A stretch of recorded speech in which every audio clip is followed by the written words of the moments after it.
todos los idiomas al mismo tiempo, cada uno de ellos declarando la misma verdad, que Cristo Jesús venció en la cruz y nos ha salvado.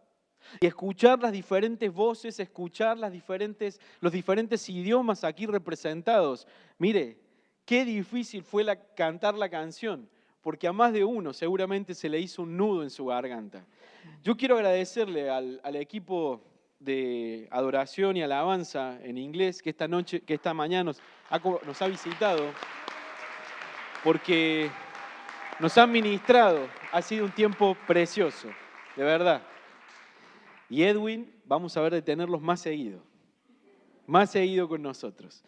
En esta mañana vamos a tener la oportunidad de escuchar nuevamente la palabra de Dios. Voy a llamar a uno de nuestros diáconos, ¿sí? Alex Salinas, si puede venir aquí al frente. Vamos a orar por él y vamos a suplicar al Señor para que su palabra sea predicada con poder y su palabra, que es suficiente, pueda ser en esta mañana suficiente para usted y para mí, como debe ser siempre. Vamos a orar y luego nuestro hermano continuará con la serie en el libro a los Efesios. Padre, queremos darte gracias en esta mañana por Cristo Jesús, nuestro Salvador. Queremos agradecerte porque el solo hecho de escuchar una simple canción en 4 idiomas, 5, nos emocionaba a tal punto de pensar y proyectar lo que será ese tiempo maravilloso en donde todas las naciones de diferentes lugares, de diferentes latitudes, te alaben y te adoren en un mismo lugar. Padre, gracias, porque eso es posible por Cristo Jesús, quien murió, resucitó, venció y nos ha dado libertad. En esta hora deseamos escuchar tu voz. Te suplicamos por este siervo, te suplicamos que tu palabra sea predicada con poder, para que la suficiencia de tu palabra nos inunde. En el nombre del Señor Jesús. Amén. Gracias, hermano. Buenos días.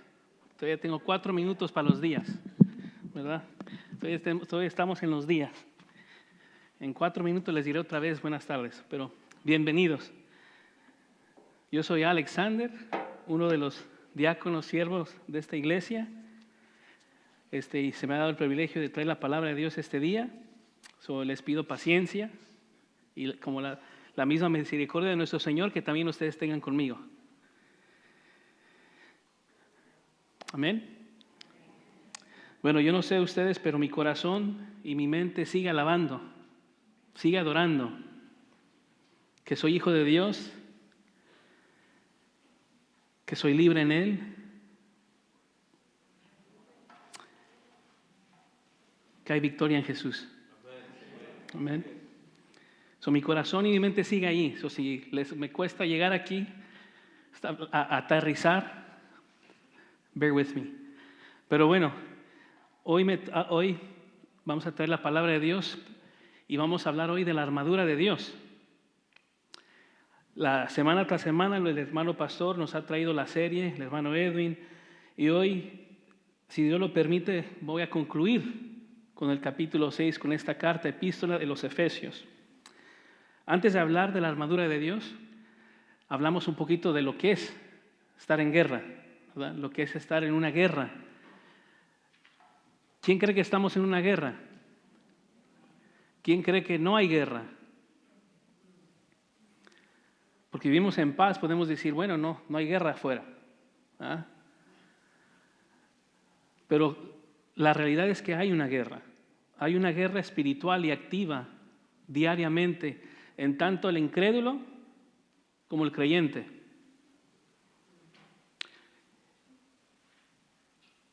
Y depende de qué bando estemos. Usamos la palabra, la banda de hermanos para nuestro grupo de hombres de oración. ¿En qué bando estamos? ¿En qué lugar estamos en cuanto a la guerra espiritual? Porque hay una guerra, y es una guerra activa y real, una guerra donde el enemigo, que es Satanás, y las fuerzas de maldad en los lugares celestiales, la cual el hermano José Ignacio nos presentó la última vez que se predicó la serie. Nos llevó a la palabra de Dios y identificamos quién es ese adversario, el cual batallamos diariamente. Y es importante saber dónde estamos. Poder responder en qué lado estoy. ¿Estoy a favor de Dios o en contra de Dios? Porque si estoy a favor de Dios, me puedo poner, no voy a decir me puedo poner esa armadura, voy a decir recibo esa armadura, me pertenece a esa armadura. Pero si no le pertenezco a Dios, esa armadura no es mía. Y batallo en la fuerza de maldad, en contra de Dios. Para empezar, ya no hablé mucho de guerra, ¿verdad? Fue un poquito la guerra. Para no hacer más guerra de lo que ya tenemos. Pero es importante ver nuestra posición para identificar en qué lado estamos. En qué lado estamos. Y demos un transcurso panorámico de la palabra de Dios en la carta de los Efesios, del capítulo 1, versículo 1, hasta el capítulo 3, versículo 21. Y vamos a ver a la izquierda, una vez estuvimos. Así es como nacimos. Cuando nacimos del vientre de nuestra madre, cada uno de nosotros, nacimos en el lado izquierdo. Muertos en delitos y pecados, vamos a ver más adelante, pero estamos de este lado. Antes de Cristo. Decimos, before Christ, I was on this side. ¿Qué dice el primero? Muertos. On the dead side. Nací muerto. Pero en Cristo, ahora estamos en el lado derecho. ¿Ven qué interesante? Being on the right side and the left side. Está en el lado derecho, el correcto, y el lado izquierdo, lo que comúnmente se dice que es el lado, no muy bueno, erróneo. Vamos a ver, miren, el capítulo 2, versículo 1 y 5 dice muertos. Estamos muertos en nuestros delitos y pecados. Ya no voy a apuntar más allá arriba. Me distraigo. Y ahora estamos vivos, vivificados en Cristo. Antes estábamos bajo el dominio de Satanás. Satanás nos gobernaba. Estamos bajo su esclavitud, bajo su gobierno, bajo su dominio. Y ahora estamos sentados en los lugares celestiales en Cristo. Antes éramos objetos de ira. Capítulos verso 3. Objetos de ira, hijos de ira. En el estado, posición natural, le pertenecemos al enemigo. Tenemos pequeñitos, yo tengo unos pequeñitos y yo veo y digo, no, bueno, mis hijos no son santos. Y es difícil decir y aceptar, mi hijo es hijo de ira. Yo fui hijo de ira. Y por eso es que más necesitamos de la palabra de Dios, más necesitamos de Cristo para llegar al estado de ¿qué? De ser su herencia gloriosa, su herencia gloriosa. Estábamos un tiempo separados de Dios, lejos de Dios, lejos de Cristo. Nuestro pecado, con el cual nacimos y fuimos esclavos, nos mantenía apartados de Dios. ¿Ve? Ahí dice, hijos de Dios, hijos amados. Y ahora estamos cerca de Dios. Hemos sido acercados a Dios por medio de Jesucristo, en Cristo. Antes éramos extraños, capítulo 2, versículo 19. ¿Extraños a qué? Extraños a Dios. Extraños a Cristo. Pero ahora éramos extraños, al pueblo de Dios, al pueblo de Israel.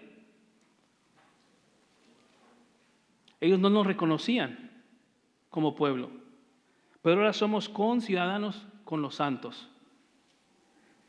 Antes el misterio,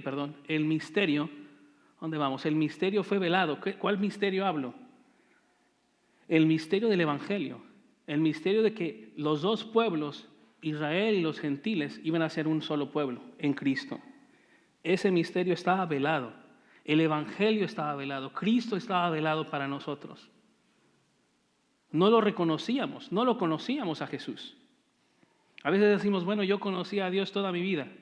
Yo conocía de Dios, se puede decir. Conocerlo verdaderamente, no hasta que Él se haga revelado a mí, a ti. Pero ahora, en Cristo, el misterio del Evangelio ha sido revelado por medio del Espíritu. Antes éramos como niños inmaduros, niños infantiles. ¿En qué manera? Si vemos el capítulo 4, versículo 14, nos dice, entonces ya no serán niños, sacudidos por las olas y llevadas de aquí para allá por todo viento de doctrina,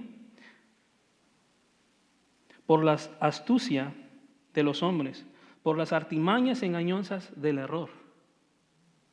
Quiere decir que antes de Cristo, antes de conocer su verdad, de que su verdad sea revelada a nosotros, antes éramos arrastrados por toda forma de doctrina, por todo tipo de enseñanza, por todo tipo de religión,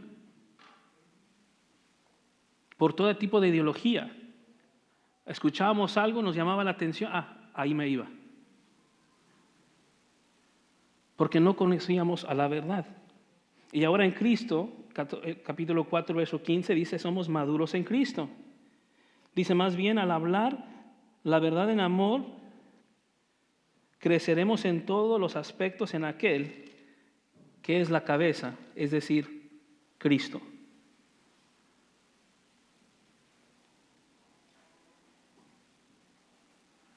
Antes teníamos una vida antigua. Teníamos una manera de vivir antigua que nos llevaba a la muerte. Una naturaleza muerta, una naturaleza antigua, una naturaleza caída. Y eso está en el capítulo 4, versículo 22. Pero ahora en Cristo tenemos nueva vida, tenemos una nueva naturaleza. Somos nuevos en Cristo. Antes éramos tinieblas, capítulo 5, versículo 8. Éramos tinieblas. ¿Qué significa eso? ¿Qué significa ser tinieblas? ¿Qué se encuentra en las tinieblas? ¿Qué son las tinieblas? Oscuridad. Solamente hubo oscuridad en nosotros, en el corazón, en la mente, en nuestros pensamientos. Y no quiere decir que no lo haya, porque todavía batallamos con esa oscuridad, pero antes éramos pura oscuridad, éramos tinieblas, pero ahora en Cristo somos luz, somos hijos de luz. Capítulo 5, versículo 8, nos dice, porque antes ustedes eran tinieblas, pero ahora son luz en el Señor, anden como hijos de luz. ¿Dónde estamos, iglesia? ¿Dónde podemos decir que nos encontramos hoy día? ¿Seguimos en la vida anterior, en la naturaleza antigua, en el lado izquierdo? ¿O podemos decir con certeza que Dios ha obrado en nosotros y nos encontramos en Cristo? ¿Dónde estamos, iglesia?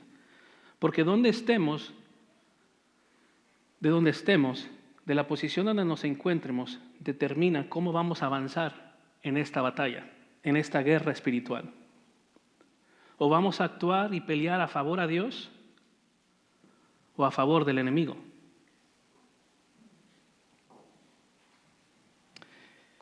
Después de comprender nuestra posición, el estado espiritual que tenemos en Cristo, se nos presenta cómo debemos de llevar nuestra conducta como cristianos en Cristo ante el mundo y los propósitos de Dios en la iglesia para guardar la unidad en el Espíritu.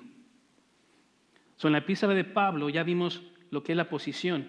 La iglesia de Éfeso batallaba mucho con su identidad, de entender la obra redentora de Dios, de entender la salvación del cristiano. Y fue importante que Pablo les traiga esta enseñanza en los primeros 3 capítulos. Pero después, a partir del capítulo 4, vemos la conducta del cristiano ante el mundo.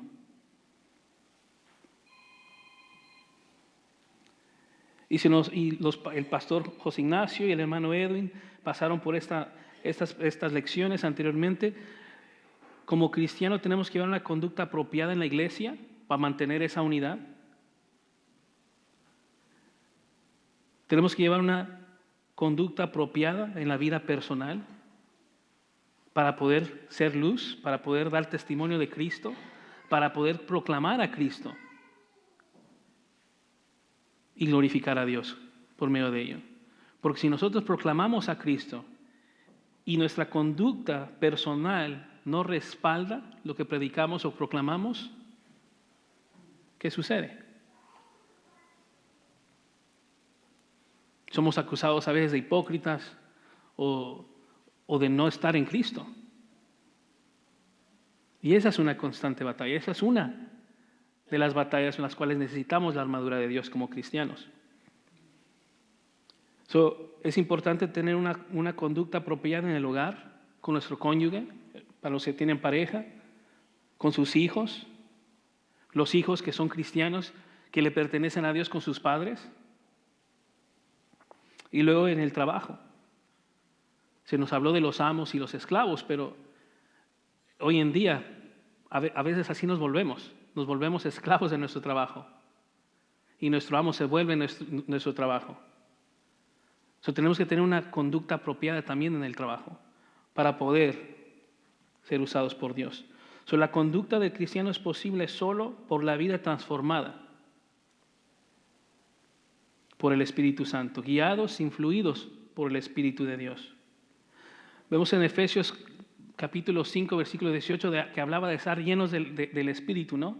Y no del alcohol, sino hace énfasis de ser llenos, de ser guiados por el Espíritu Santo, de ser influidos por el Espíritu Santo, sometidos al Espíritu Santo. Que nuestra vida refleje ser dirigida por el Espíritu de Dios. Y solo así se refleja o se obra y se vive esta conducta apropiada como cristiano. Si no estamos en la posición en Cristo, no podremos vivir de esta manera. Nuestra conducta no será agradable a Dios. Y el último decía la conducta frente a Satanás. Y es la que nos toca el día de hoy. El hermano José Ignacio, el pastor, ya nos introdujo esa sección. Los versículos del 10 al 13, que dice así. Dice, por lo demás, fortalezcanse en el Señor y en el poder de su fuerza. Revístanse con toda la armadura de Dios para que puedan estar firmes contra las insidias del diablo. Porque nuestra lucha no es contra sangre y carne, sino contra principados, contra potestades, contra los poderes de este mundo de tinieblas, contra las fuerzas espirituales de maldad en las regiones celestiales.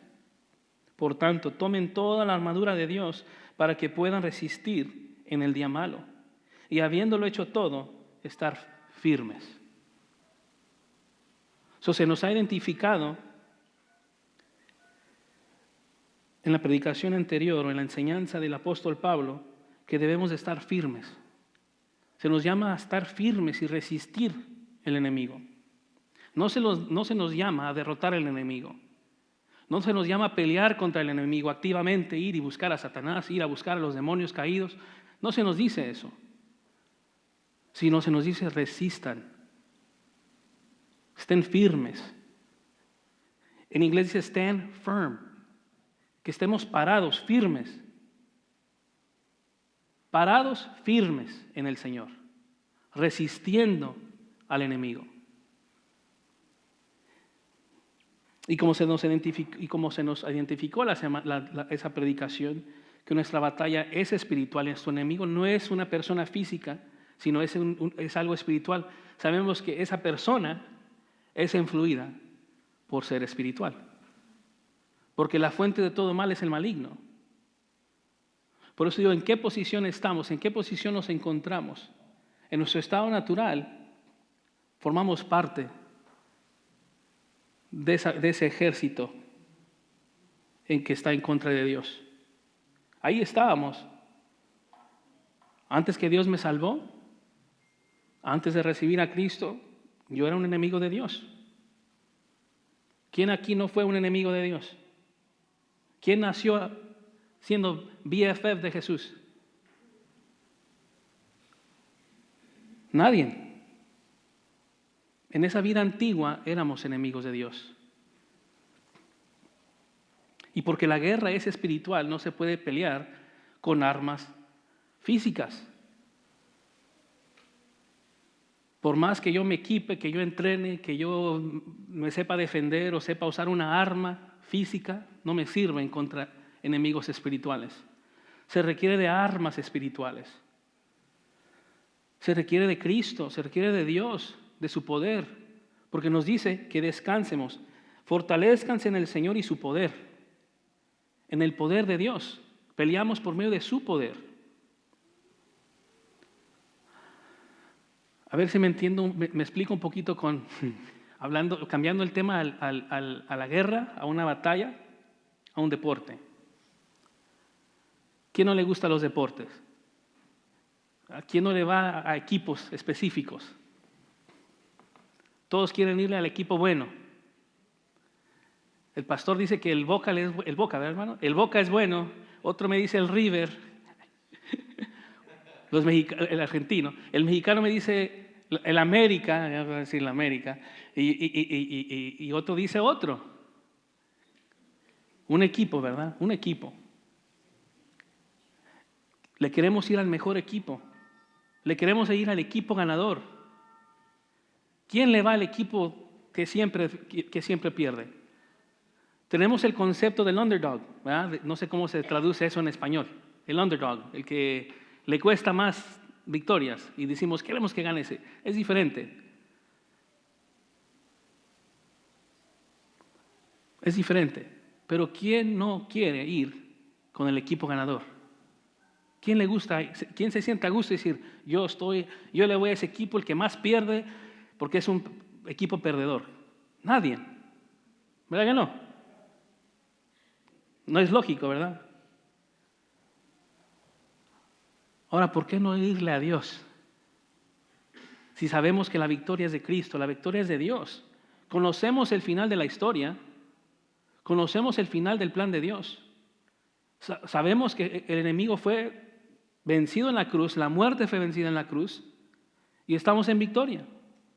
Sabemos que al final, cuando Él vuelva, todo ser, la tierra, en el cielo, debajo de la tierra, en todo lugar donde su imaginación le traiga a la mente, todo lugar, todo doblará rodilla ante Dios. Todo ser. Y de esos todos se encuentran también los de las dos posiciones. Porque habrán unos que se doblarán rodilla ante Dios en adoración, que su Señor ha llegado, que su Señor ha vencido, y el otro lado va a doblar su rodilla en un llanto y crujir de dientes. Porque su final no es la victoria, su final no es con Cristo, su final es el lago de fuego. Si sabemos esa verdad y Cristo ha obrado en nosotros, ¿por qué no le seguimos? ¿Por qué nos dejamos llevar por el mundo de tinieblas? Lo que es más atractivo, lo que es más agradable, lo que tiene más followers, lo que tiene más seguidores, lo que tiene más fanbase. ¿Por qué? Si sabemos que el enemigo está derrotado.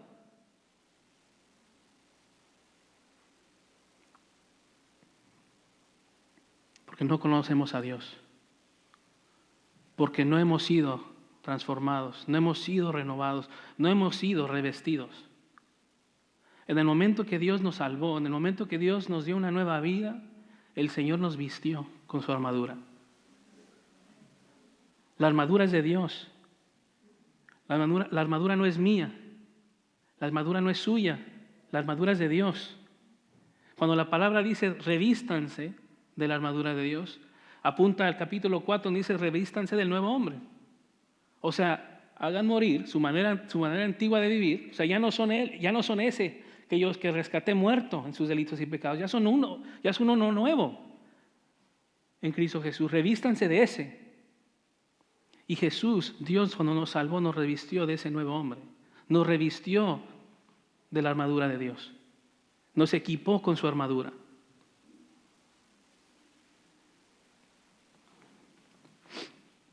Muy bien. Hay una pregunta que yo me estaba haciendo, y digo, se la hago a la congregación.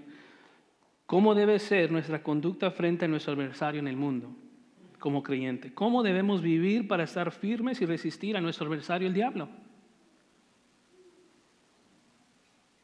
Por medio de esta armadura vemos la respuesta. Por medio de la palabra de Dios vemos que fortalecidos en el Señor y en el poder de su fuerza, vestidos con toda la armadura de Dios, con toda su armadura, y reconociendo, identificando quién es nuestro adversario,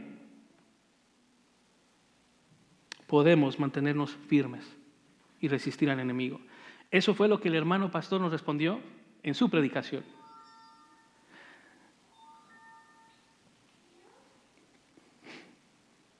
Romanos 13:12 dice: la noche está muy avanzada y el día está cerca.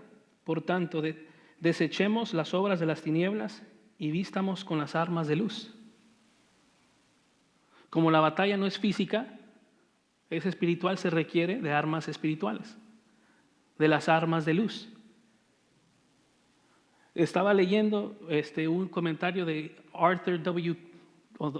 Pink, creo que es W, Arturo Pink, Arturo Rosita, se traduce en español, y él habla precisamente de esto,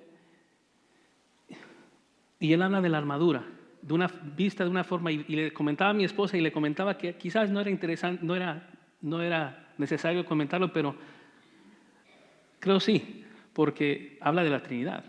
Arthur decía que en las 3 epístolas de Pablo, Efesios, Gálatas y creo en Romanos, habla de 3 armaduras. Habla de una armadura que es de luz, la armadura del Espíritu y la armadura de Dios. Encontramos la Trinidad en la armadura de Dios. Y en esa en la que nos fortalecemos. De esa armadura es la que nos revestimos. Es la misma. El Espíritu nos viste por medio de la luz de Dios y es suya.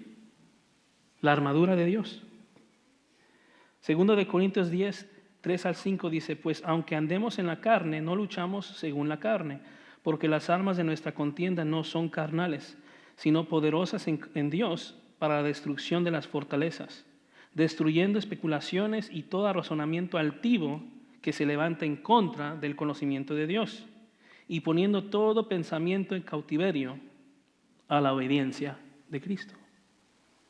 Pues prácticamente ya di el versículo con que quiero cerrar, pero lo doy porque también resalta que la batalla no es carnal, sino es espiritual. Por segundo, ¿cómo debemos vivir para estar firmes y revestidos en contra de nuestro adversario? Ya vimos que estando fortalecidos en el Señor, en su poder, vestidos con su armadura y sabiendo quién es nuestro adversario, sabemos con quién peleamos, podemos resistir. Por segundo, es estar armados por medio de la verdad, justicia y paz. Muy simple, ¿verdad? Estando armados por medio de la verdad, justicia y paz. Versículos 14 y 15. ¿Qué nos dicen nuestros versículos?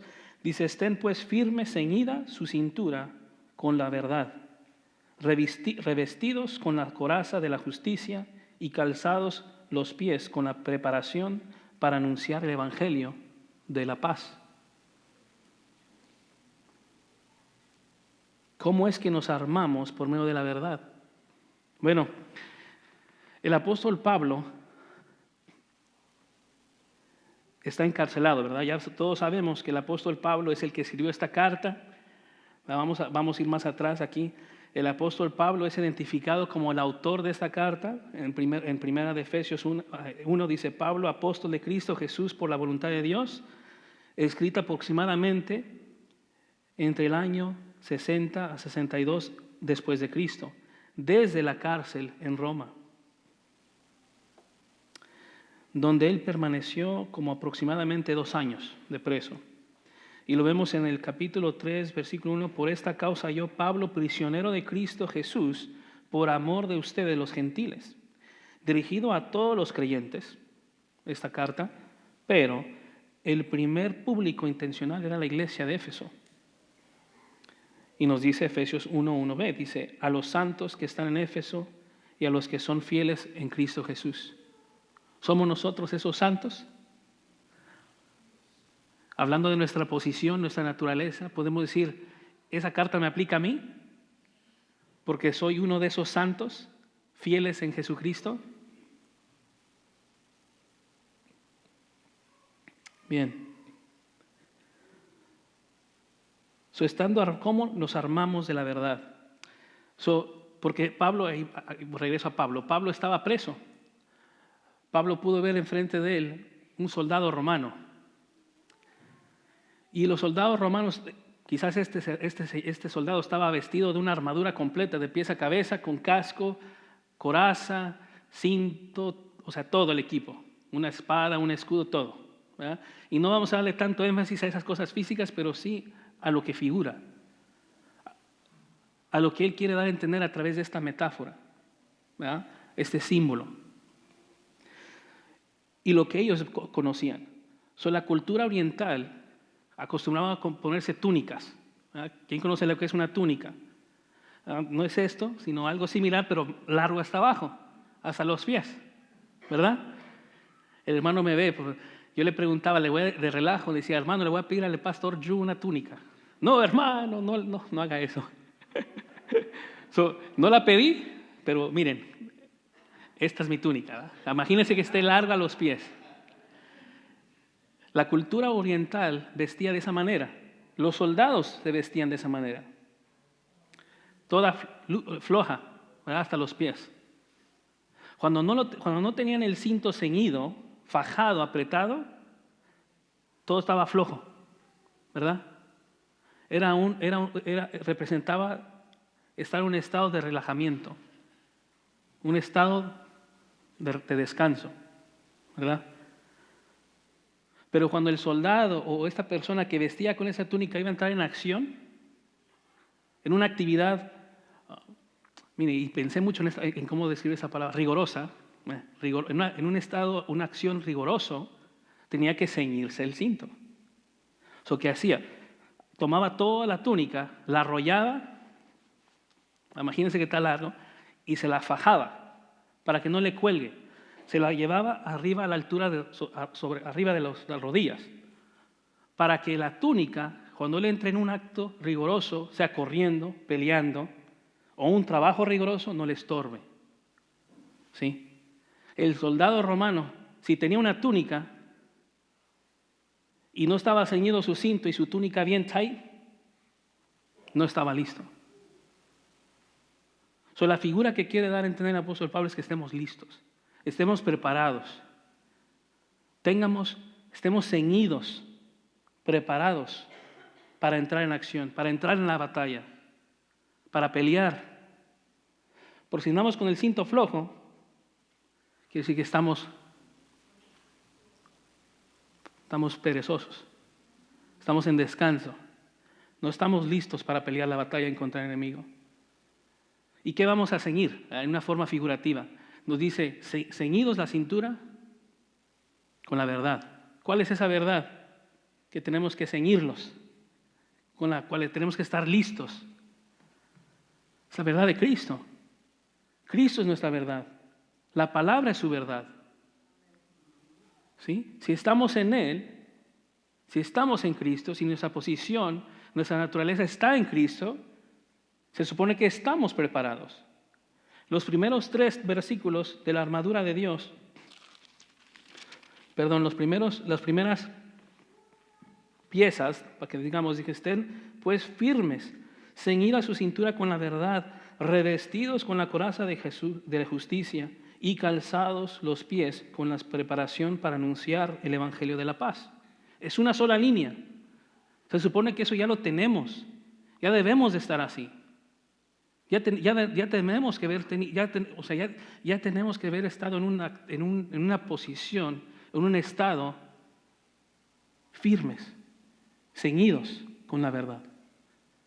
Porque recibimos su verdad, recibimos a Cristo, recibimos la verdad de su evangelio, estamos en Cristo, estamos listos.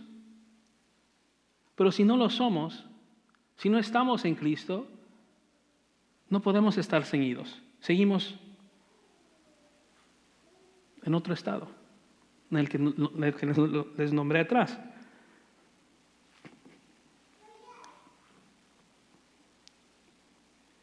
Y también toma una figura del Antiguo Testamento que se encuentra en Isaías 11, del 4 al 5, dice, sino que juzgará al pobre con justicia y fallará con equidad por los afligidos de la tierra, herirá la tierra con la vara de su boca y con el soplo de sus labios matará al impío.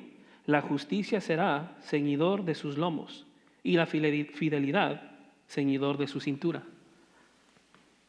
Vemos ahí el uso de estar ceñidos. Y usa dos palabras más, que son la fidelidad. Perdón, una más. Era la justicia y la fidelidad. Tenemos que serle fiel a la palabra de Dios, fiel a Dios. Cuando nosotros vivimos una vida fiel, en fidelidad con Dios, en obediencia a Dios, estamos preparados, estamos ceñidos de la cintura, de los lomos. ¿Sí? Otra enseñanza que viene en ese libro acerca de estar ceñidos, cuando se refiere de ceñir los lomos, habla de tener ceñida la mente, porque se trata de entrar en acción, ¿verdad? Estar listos para entrar en acción, entrar en batalla. ¿Y dónde viene esa acción? Viene de la mente, ¿verdad? Y si nosotros no tenemos la mente ceñida, preparada, lista en la verdad del Señor, nuestros pensamientos corren sin freno. Y no podremos ser usados por Dios, no podremos resistir al enemigo. El enemigo, Satanás, es un mentiroso, el padre de mentiras. Si nosotros no estamos preparados para entrar en acción, seremos derrotados. El enemigo está derrotado, el enemigo sabe que está derrotado. Pero lo que pasa es que, como decimos en inglés, he doesn't want to go out without a fight. Sabe que está vencido y él quiere arrastrarse a quien pueda. Y si no estamos preparados, nos va a arrastrar. ¿Y cómo es que nos armamos con la justicia? Revestidos con la coraza de la justicia.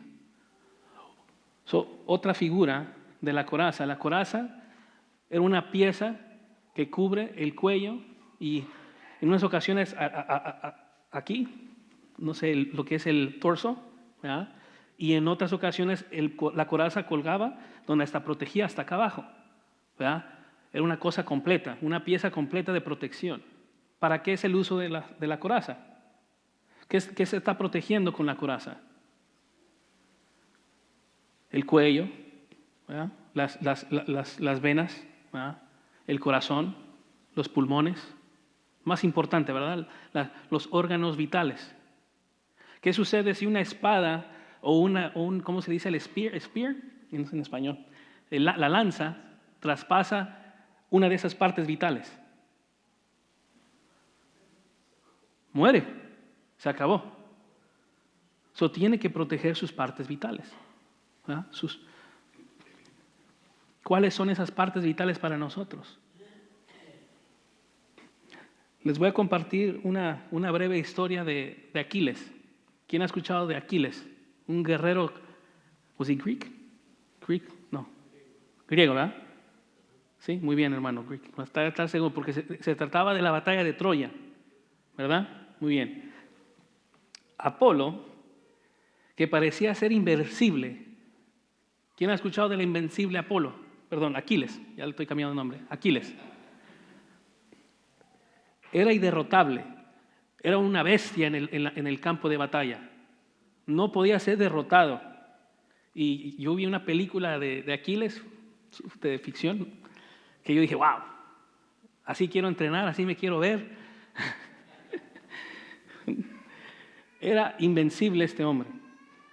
Y la leyenda cuenta que su madre, cuando era un bebé, lo sumergió en una especie de poción mágica.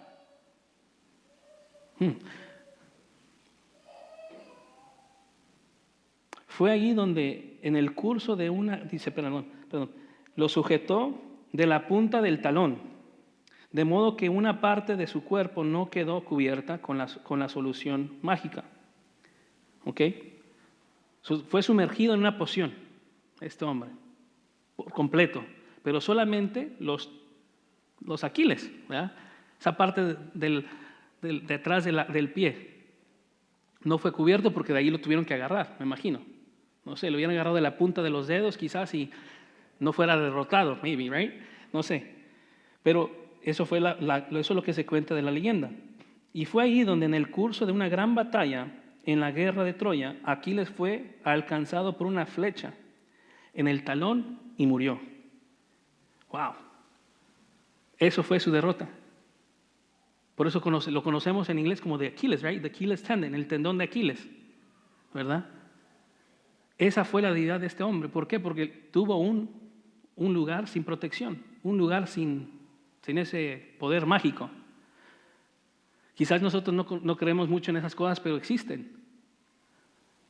¿Ah? Estamos en una era donde quizás no se habla mucho, o sí, o venimos de culturas donde existe la magia, la brujería, el budismo, ¿cómo es? El vudú, o muchas otras cosas de magia negra, ¿verdad? Existe, sí existe.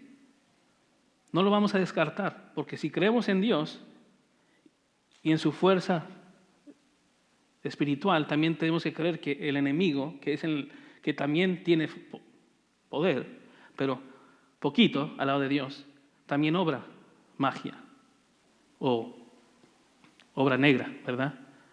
Eso sí existe, sí existió. Esta es una leyenda, pero no le quiero dar mérito, pero eso fue lo que sucedió con él. ¿Y qué quiero decir con eso?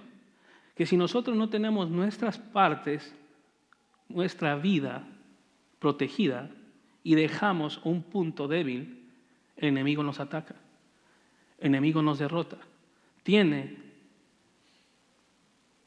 para qué atacarnos. Si tenemos un pecado no entregado a Dios, no arrepentido, de ahí nos ataca a Dios. De ahí nos ataca el enemigo.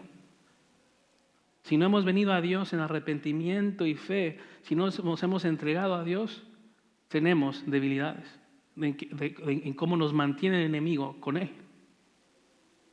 Si no estamos en la posición, en Cristo. Isaías 59:17 dice, se puso la justicia como coraza y el casco de la salvación en su cabeza.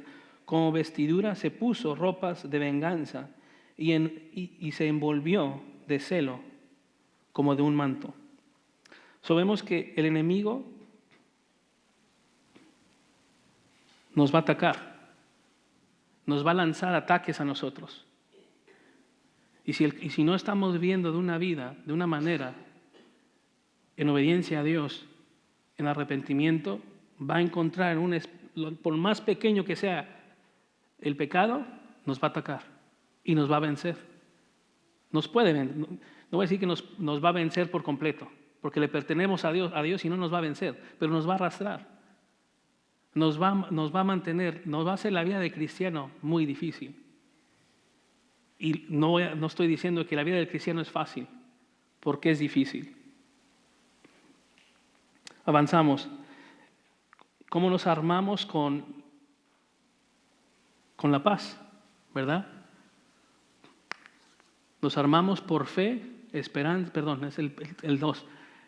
Estando armados por medio de la verdad, justicia y paz. Hablando de la justicia nuevamente, perdón, me pasé, ¿verdad? Pero la coraza de justicia, si vivimos nuestra vida como debe ser, es lo que estamos diciendo, ¿verdad?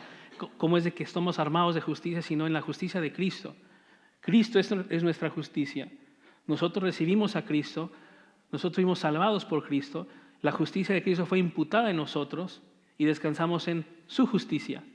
Y si vivimos en justicia, haciendo lo correcto en obediencia y fe, vamos a vencer al enemigo, vamos a resistir el enemigo. Ahora, el último del Evangelio de la paz, de estar armados por la paz, es que estemos calzados los pies con la preparación para anunciar el Evangelio de la paz. Hablando del mundo antiguo nuevamente, Los ejércitos tenían elefantes, tenían barcos y otras formas de movilización, ¿verdad? Cuando los ejércitos tenían que moverse de un lado a otro. Y en el tiempo romano ellos se movían en pie. Lo más antiguo era moverse de pie. De hecho, los soldados fueron llamados soldados de pie, foot soldiers. Yo decía, bueno, yo crecí, yo miraba a foot soldier. ¿Quién quiere ser un foot soldier? No miraba la importancia de eso. Decía, I don't want to be a foot soldier. ¿Qué es eso? No sabía ni qué es eso. El pie, un soldado de calzado, no hacía sentido. Pero ahora, cuando veo la movilización de los ejércitos, a veces andan de pie.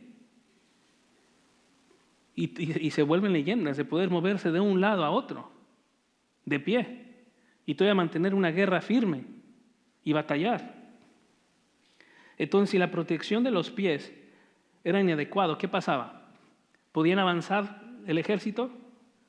Si un soldado no tenía calzado protegido bien los pies, no podía avanzar. Por el dolor, porque el terreno en ese entonces era rígido. No era como nosotros que tenemos alfombra, cemento. O sea, podemos estar descalzos y sin problema. ¿Verdad? ¿Quién de chiquito estaba descalzo alrededor de su comunidad o en su casa, en toda parte? Sin problema. Pero en ese entonces no se podía. Se tenía que proteger el calzado, se tenía que proteger los pies para poder avanzar. La figura que nos da el apóstol Pablo es estar preparados para poder avanzar, para poder resistir, para poder pararnos firmes. Estamos en el campo de batalla, ¿verdad? Dijimos que éramos extranjeros, somos extranjeros, peregrinos, ¿verdad?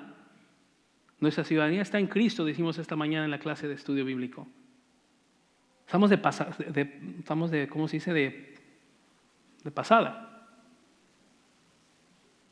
Estamos en terreno del enemigo. Y tenemos que avanzar el evangelio de Cristo, el evangelio de la paz, para alcanzar a las almas. Y si no estamos preparados con el evangelio de la paz, si no estamos preparados para avanzarlo, ¿cómo se avanzará? ¿Quién pasará el mensaje de la paz? Dice Isaías 52:7 que qué hermosos son los montes, los pies del que trae buenas nuevas, del que anuncia la paz, del que trae las buenas nuevas de gozo, del que anuncia la salvación. Y de Sión, dice, tu Dios reina. Se está apuntando hacia Isaías. Nosotros, si somos hijos de Dios, si estamos en Cristo, si estamos armados en Cristo, tenemos el calzado. Tenemos tenemos el calzado. Ya me pasé mucho. El calzado del evangelio de la paz. Tenemos preparados los pies con el mensaje de Jesús. Y tenemos que estar preparados para avanzarlo, para predicarlo. ¿Sí? Para avanzar, porque ya me quedé allí tantito que sin querer. Pero, hermanos, ya vimos que tenemos que mantenernos firmes y resistir al enemigo en esta batalla contra un adversario que es real.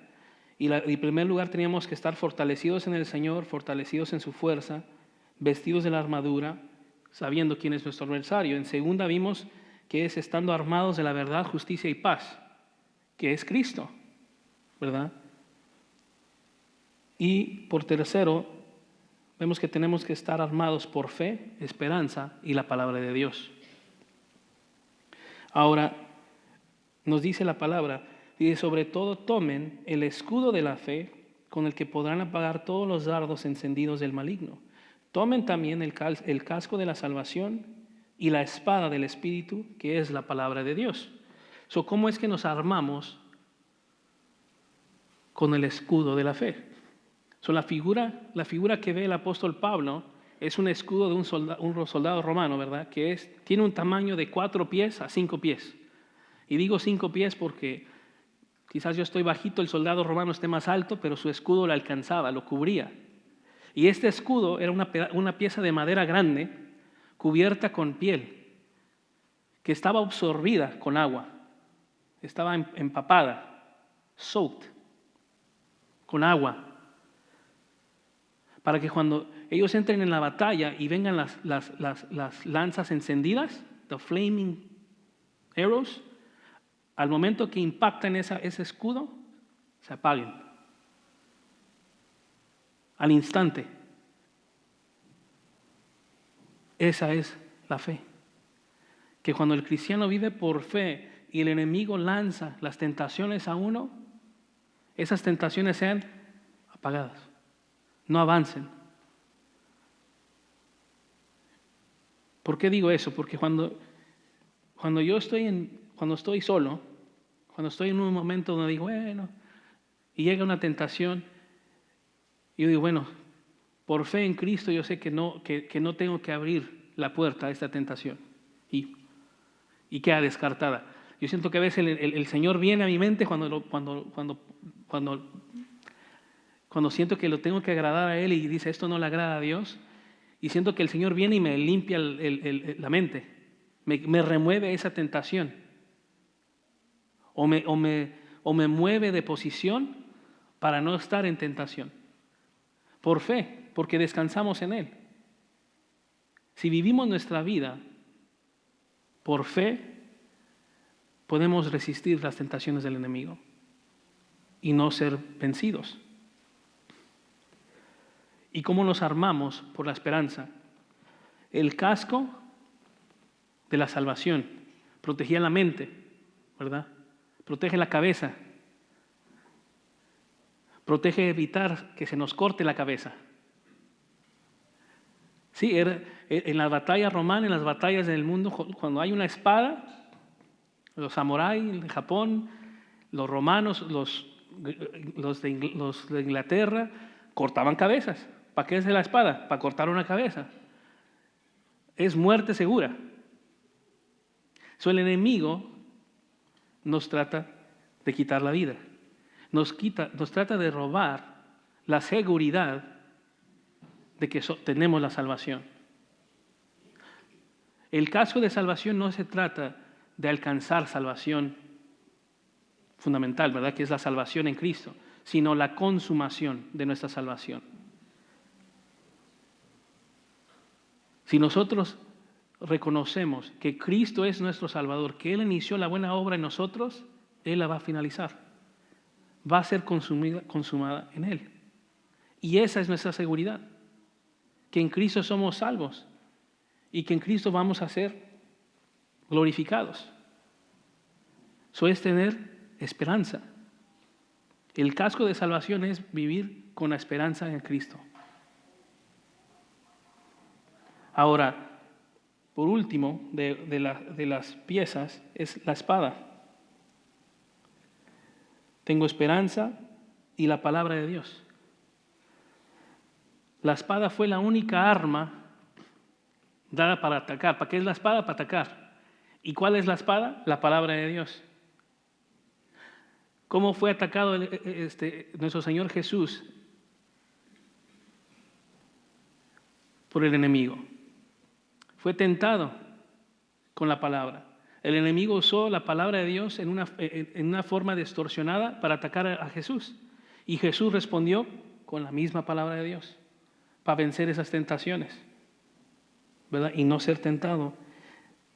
De esa misma manera nosotros tenemos que estar preparados tomando la palabra de Dios, que es nuestra única arma en contra del enemigo, y estar listos para avanzar el Evangelio. Primera de Tesalonicenses 5:8 dice, pero puesto que nosotros somos del día, seamos sobrios, habiéndonos puesto la coraza de la fe y del amor y por casco la esperanza de la salvación. Hebreos 4:12, porque la palabra de Dios es viva y eficaz y más cortante que cualquier espada de dos filos. Penetra hasta las divisiones del alma y del espíritu, de las coyunturas y los tuétanos, y es poderosa para discernir los pensamientos y las intenciones del corazón, así como Cristo la usó 3 veces cuando fue tentado por el diablo. Así nosotros, usemos la palabra de Dios. Y por final, para finalizar de la armadura de Dios, vemos los versículos 18 al 20 que nos dice: con toda oración y súplica oren en todo el tiempo en el Espíritu, y así velen con toda perseverancia y súplica por todos los santos. Oren también por mí, para que se me sea dada la palabra al abrir mi boca, a fin de dar a conocer sin temor el misterio del Evangelio, por el cual soy embajador en cadenas, que al proclamarlo hable sin temor, como debo hablar. Por último, ¿cómo es que nosotros nos mantendremos firmes y resistentes ante el ataque del enemigo? ¿Cómo es que debemos de vivir para estar firmes y resistir a nuestro adversario? En primer lugar, vimos siendo fortalecidos en el Señor y su fuerza, identificando que es nuestro enemigo. Vimos estando armados por la verdad, justicia y paz, esperanza, fe y su palabra. Y ahora vemos que tenemos que estar alertos y perseverando en el Espíritu, orando por todos los santos para que el Evangelio sea proclamado con valentía y claridad. Nos mantendremos firmes y resistentes cuando nosotros oramos, sin cesar. La oración es una arma, es una pieza de la armadura de Dios. Porque sin la oración, todas las demás se desmoronan. Nuestra fe se desmorona, nuestra esperanza se desmorona, la paz que encontramos en Jesús se nos desmorona, se pierde la unidad del cuerpo. La oración es de gran y suma importancia en nuestra vida cristiana. Ahora podemos ver algunos puntos dentro de estos textos.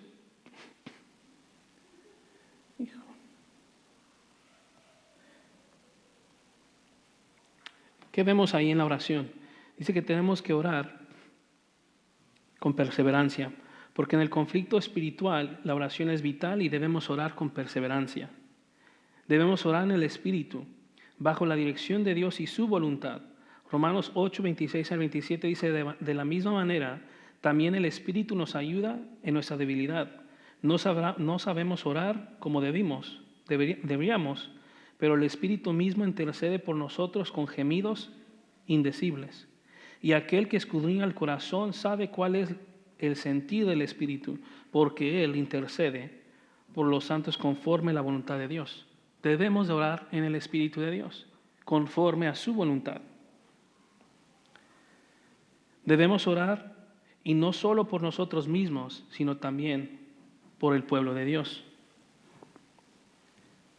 Porque el cielo se regocija con el arrepentimiento de los pecadores. Debemos orar para que el Evangelio de Dios sea proclamado con valentía y claridad. Hermanos, tenemos que orar. Tenemos que orar sin cesar. Orar con perseverancia. Orar por los unos y los otros. Orar por mí cuando voy a dar la palabra. Orar por el pastor cuando nos va a traer la palabra. Orar por quien sea que nos va a traer la enseñanza bíblica. Orar por uno que va a proclamar el Evangelio, por el que va a ir a evangelizar. Cuando dice un hermano, voy a citarme con este hermano o con esta persona que no conoce a Cristo, orar por él. Orar para que el Señor obre, para que el Señor nos use, para que el Señor nos equipe, para que sigamos equipados, para que estemos revestidos en el Señor.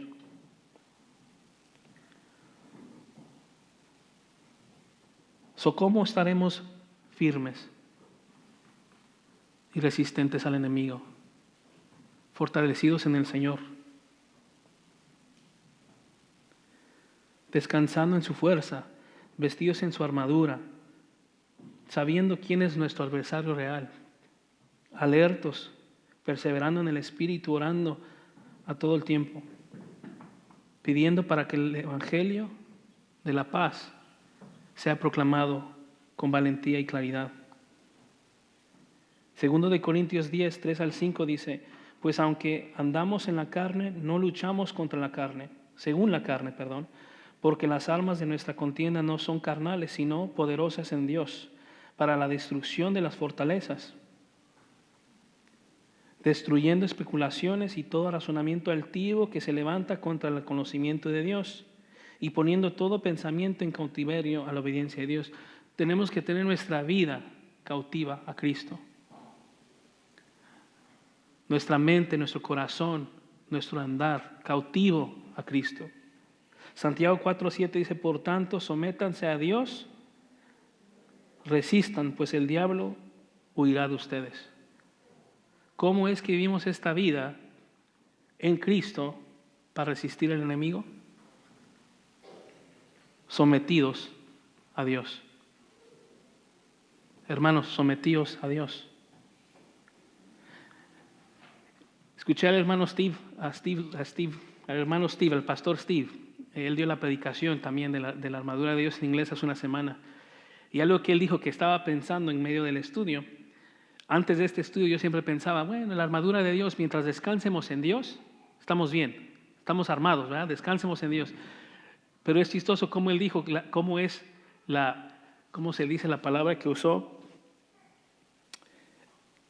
Es irónico decir, estar parados de pie, stand firm, ¿verdad? Para resistir al enemigo, pero al mismo tiempo estando descansando en Él. Es opuesto, ¿verdad? Estando parados, pero decir, descansa en Él. Pero es la realidad. La manera en que nosotros mantenemos resistentes al enemigo es descansando en Cristo. Tenemos que someternos a Él, poner nuestra mente, corazón, vida, nuestro caminar, nuestra conducta en cautiverio y sumisión, sujeción a Cristo. Hermanos, Dios les bendiga. Es todo para hoy. Gracias por su tiempo y hermano pastor.